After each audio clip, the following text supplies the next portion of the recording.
ये है reciprocating compressor, यानी कि फ्रिज में प्रयोग होने वाला कंप्रेसर, ठीक है।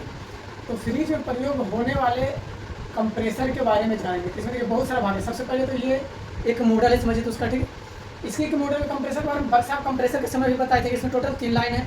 टोटल कितना लाइन है? 3 लाइन। एक आपका हो गया डिस्चार्ज लाइन, ये जो लाइन है इसको हम लोग बोलते हैं डिस्चार्ज लाइन। डिस्चार्ज लाइन, ये आपका हो गया सक्शन लाइन।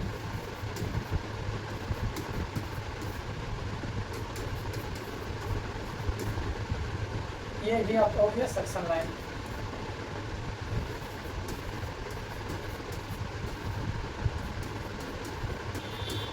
सक्शन लाइन, ठीक है। 3 को लाइन हो गया। अब यहाँ पे देखिए इसमें टोटल 3 पॉइंट बना हुआ है, 1 2 3 पॉइंट बना हुआ है ना। तो ये हो गया CSR लाइन देने के लिए पॉइंट हो गया, इसको हम लोग बोलते हैं CSR, ठीक है। ये लाइन देने के लिए हो गया CSR, ठीक है, कॉमन रनिंग और स्टार्टिंग, ठीक है। उसके बाद में ये जो कंप्रेसर का सबसे ऊपर वाला भाग है, ये वाला भाग, कंप्रेसर का ये वाला भाग को हम लोग बोलते हैं डोम। क्या बोलते हैं? यही चीज लिखा है ना, कंप्रेसर के सबसे ऊपरी भाग को क्या बोलते हैं? डोम। और कंप्रेसर के आंतरिक भाग, खोखले वाला भाग, तो कंप्रेसर का ये जो ऊपर वाला भाग होता है ये खोखला होता है। इसका जो ये पॉइंट होता है ना, ये तीनों पॉइंट, ये आपका नीचे में लिखा होगा, यहाँ पे मिलेगा। ये यहाँ पे कुछ इस प्रकार से रहेगा,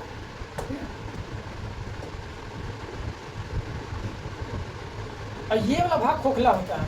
ये वाला जो भाग है ये खोखला है। इस खोखले वाला भाग को बोलते हैं मोफलर।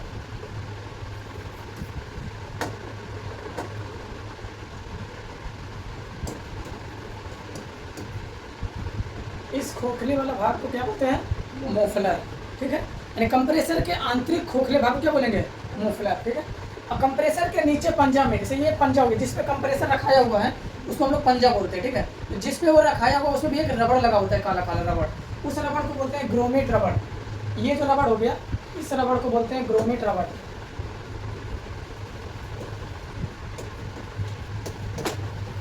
ग्रोमेट रबड़, इसको बोलते हैं क्या?